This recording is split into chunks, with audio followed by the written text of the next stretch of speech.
નમસ્કાર વિદ્યાર્થી મિત્રો, આજે તારીખ 15/4/2024 ધોરણ 6નું ગણિતનું દ્વિતીય સત્રાંત પરીક્ષાનું પેપર સોલ્યુશન જોઈએ આપણે। પ્રશ્ન નંબર 1 આપણને આપેલો છે કે નીચેના દાખલા ગણો। પ્રશ્ન નંબર 1ની અંદર આપ્યું છે આપણને 10/3 ને મિશ્ર અપૂર્ણાંક સ્વરૂપમાં દર્શાવો। તો અહીંયા જે છે આપણે એને મિશ્ર અપૂર્ણાંક સંખ્યામાં દર્શાવો તો તેનો જવાબ આવશે 3.1/3। પ્રશ્ન નંબર 2 આપણને આપેલો છે કે 3/5 ને મિશ્ર અપૂર્ણાંક સ્વરૂપમાં દર્શાવો તો એનો જવાબ આવશે 2.3/5।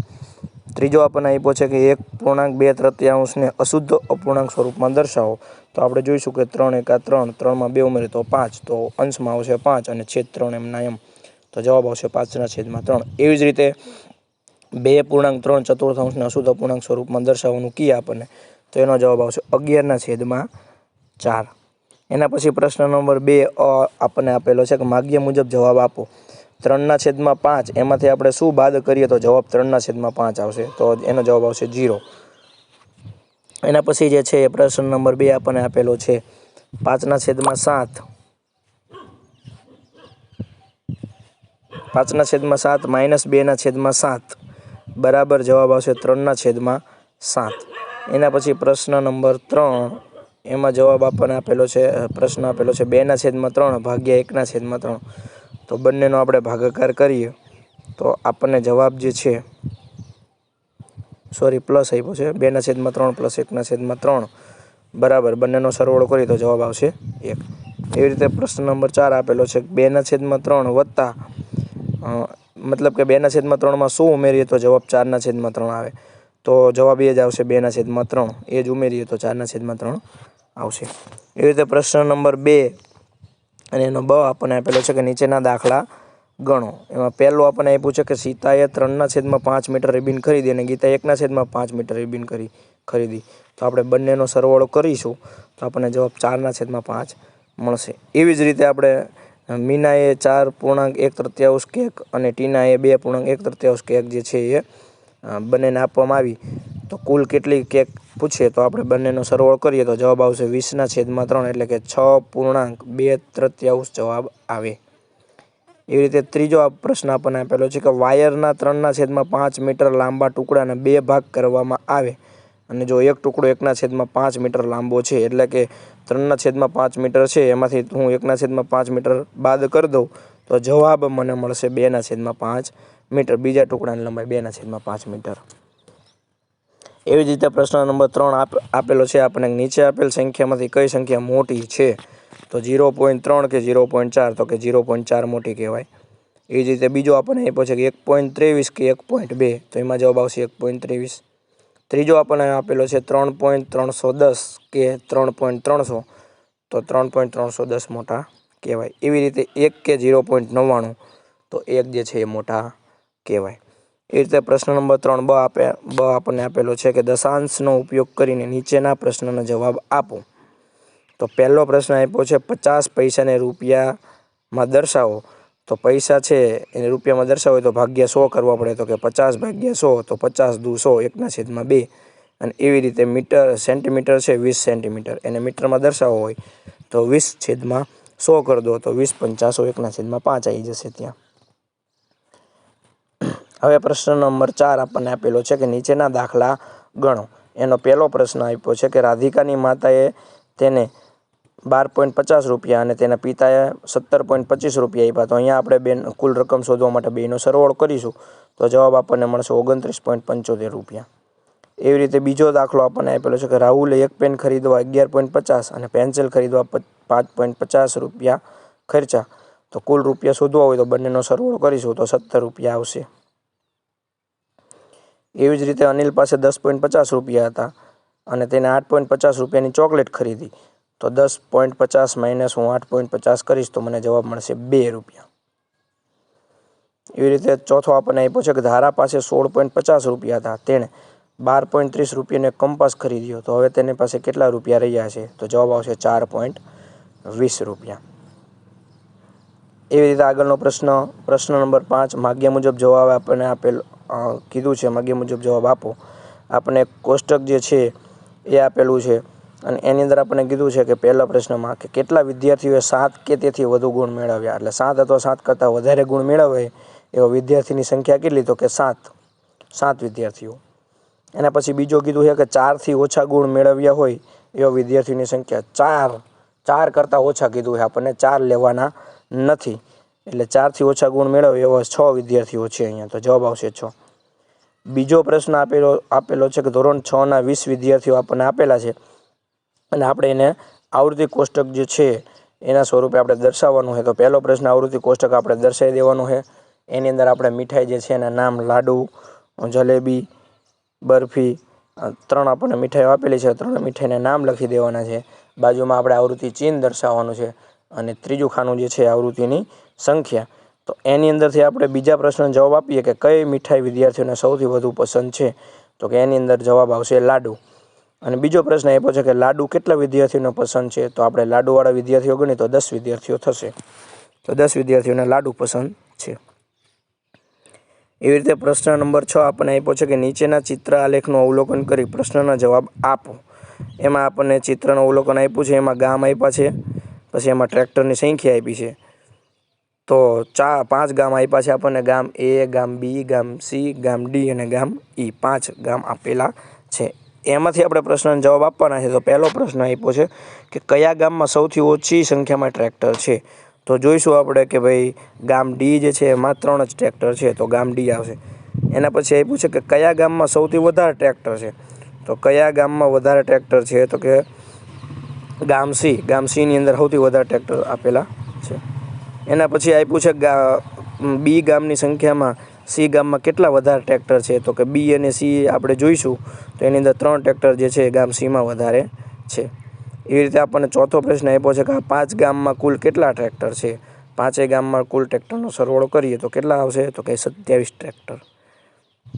એવી રીતે બીજો પ્રશ્ન આપણને આપેલો છે કે અઠવાડિયાના જુદા જુદા દિવસે બલ્બનું થયેલું વેચાણ જે છે એ ચિત્રમાં આપેલું છે. તો આપણે પહેલાં અવલોકન કરવાનું છે અને સોમવાર, મંગળવાર, બુધવાર, ગુરુવાર, શુક્રવાર, શનિવાર અને રવિવાર દરમિયાન જે બલ્બ વેચાણા છે એ મુજબ આપણે જે છે પ્રશ્નનો જવાબ આપવાના છે. તો પહેલો પ્રશ્ન આપ્યો છે કે શુક્રવારે કેટલા બલ્બ વેચવામાં આવ્યા છે, તો આપણે શુક્રવારે જોઈશું તો 7 બલ્બ વેચવામાં આવ્યા છે. કયા દિવસે સૌથી વધુ બલ્બ વેચવામાં આવ્યા છે, તો કે રવિવારના દિવસે. એના પછી ત્રીજો પ્રશ્ન આપ્યો છે કે કયા દિવસોએ સરખી સંખ્યામાં બલ્બ વેચવામાં આવ્યા છે, તો કે બુધવાર અને શનિવાર.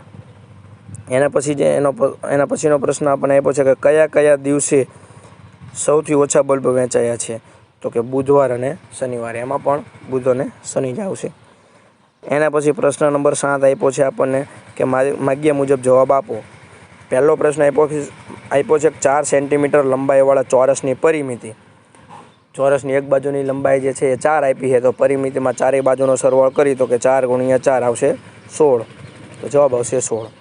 એના પછી પ્રશ્ન નંબર 2 5 સેન્ટીમીટર લંબાઈ અને 4 સેન્ટીમીટર પહોળાઈ ધરાવતા લંબચોરસની પરિમિતિનું સૂત્ર અહીંયા મૂકશું આપણે. તો આપણે 5 અને 4નો સરવાળો કરીએ તો 5 + 4 9, એને ડબલ કરીએ તો 9 × 2 = 18, તો જવાબ આવશે 18. એ રીતે લંબચોરસનું ક્ષેત્રફળ શોધવાનું સૂત્ર, તો કે લંબાઈ × પહોળાઈ. પ્રશ્ન નંબર 4 આપણને આપેલો છે કે 10 સેન્ટીમીટર લંબાઈવાળા ચોરસનું ક્ષેત્રફળ.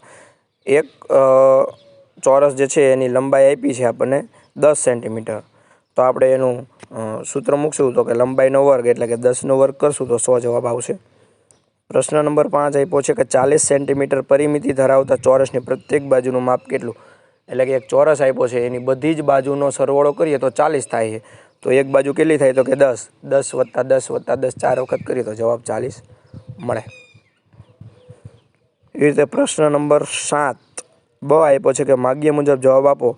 આપણને આકૃતિ આપી છે, આકૃતિમાં ચારે બાજુ જે છે એનું માપ આપ્યું છે અને કીધું છે કે પરિમિતિ શોધો, તો ચારે બાજુનો આપણે સરવાળો કરીએ તો આપણને પરિમિતિ જે છે 120 મળશે.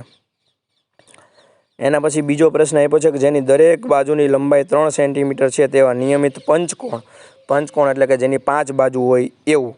તો પંચકોણની પરિમિતિ કીધું કે એની દરેક બાજુનું માપ 3 છે, તો સિમ્પલી છે કે જે બાજુ હોય એને × 3 કરી દઈએ તો કે 5 × 3 કરી દઈએ તો જવાબ 15 મળે. એના પછી ત્રીજો પ્રશ્ન આપ્યો છે કે 8 મીટર લંબાઈની બાજુવાળા ચોરસ પ્લોટનું ક્ષેત્રફળ, એટલે જેની લંબાઈ 8 મીટર હોય એવા ચોરસ પ્લોટનું ક્ષેત્રફળ શું થાય, તો કે લંબાઈ × લંબાઈ, તો કે 8 × 8 કરશું તો જવાબ આપણને મળશે 64. એના પછી જે છે પ્રશ્ન નંબર 7 ક નીચેના દાખલા ગણવાના છે. એમાં પહેલો આપ્યો છે આપણને કે એક ચોરસ ટેબલની બાજુનું માપ 15 મીટર છે અને તેની ફરતે પટ્ટી લગાવી. એટલે ટેબલની ફરતે પટ્ટી લગાવવાનો મતલબ એવો થયો કે ટેબલની પરિમિતિ આપણે અહીંયા લેવી પડે. તો કે ચોરસ ટેબલ જે છે એની પરિમિતિ લઈએ તો કે 15 × 4. ચોરસને 4 બાજુ હોય, એકનું માપ 15 છે, 15 × 4 આપણે લઈએ તો 60 મીટર જે છે પટ્ટી આપણે જોઈએ. એ રીતે બીજો દાખલો આપ્યો છે કે 8 મીટર લંબાઈ અને 5 મીટર પહોળાઈવાળા લંબચોરસ પ્લોટમાં પ્રતિ ચોરસ મીટરે ₹5 પ્રમાણે લાદી બેસાડવાનો ખર્ચ. એટલે સૌપ્રથમ આપણે જે ચોરસ છે લંબચોરસ આપ્યો છે એ લંબચોરસનું ક્ષેત્રફળ લઈ લઈએ. તો એક બાજુ માપ 8 છે, બીજી બાજુનું માપ 5 છે, તો બેયનો ગુણાકાર કરીએ 8 × 5, 8 પંચાને 40 થાય. અને ₹5 લેખે 40 × 5 કરી નાખો તો 4 પંચાને 20, એટલે ₹200 જે છે જવાબ આવ્યા. પ્રશ્ન નંબર 8 આપણને આપેલો છે કે નીચે આપેલા વિધાનો ખરા છે કે ખોટા, એ આપણે જણાવવાના છે. તો કે એક્સમાં 10 ઉમેરતા x + 10 થાય તો સાચું વિધાન છે. એના પછી બીજો આપ્યો છે આપણને એક્સમાંથી 5 બાદ કરતા વિધાન 5 - x થાય ખોટું, x - 5 થાય એટલે વિધાન ખોટું છે. એના પછી ત્રીજો આપણને પ્રશ્ન આપ્યો છે કે મૂળાક્ષર ટી માટે પેટર્ન ટી બનાવવા માટે જોઈતી દિવાસળીની સંખ્યા 2n. તો જવાબ જે છે એ સાચો છે, 2n સૂત્ર આવે એનું. એના પછી ચોથા નંબરનો આપ્યું છે કે મૂળાક્ષર ઝેડ માટે પેટર્ન ટી બનાવવા માટે જોઈતી દિવાસળીનો નિયમ 5n થાય. તો એ ખોટું છે, 5n ન થાય. એનો જવાબ આવશે 3n થાય. એના પછી એક્સના 5 ગણાનું વિધાન 5x થાય. તો એ સાચું છે, 5 × x થાય. એના પછી જે છે પ્રશ્ન નંબર 9 આપ્યો છે કે એક બોક્સમાં 3 ત્રિકોણ, 2 ચોરસ અને 2 વર્તુળ છે. તો કુલ રમકડા તમે ગણો તો 3 + 2 + 2, 3 ને 2 5, 5 ને 2 7, કુલ રમકડા 7 થાય. તો પહેલાનો જવાબ આવશે 3/7. એવી જ રીતે બીજા પ્રશ્ન જે છે એનો જવાબ આવશે 2/3. ત્રીજા પ્રશ્નનો જવાબ આવશે 2/3 અને ચોથા પ્રશ્નનો જવાબ આવશે 2/7. ચલો પ્રશ્ન નંબર 9 બ માગ્યા મુજબ ગણતરી કરવાની છે. છાયા અને માયા વચ્ચે 20 પેન અને 20 પેન 3/2 ગુણોત્તરમાં વહેંચો. તો જો 3/2 ગુણોત્તરમાં કરીએ તો કે 20ના આપણે 5 ભાગ કરીએ તો 4 જવાબ આવે.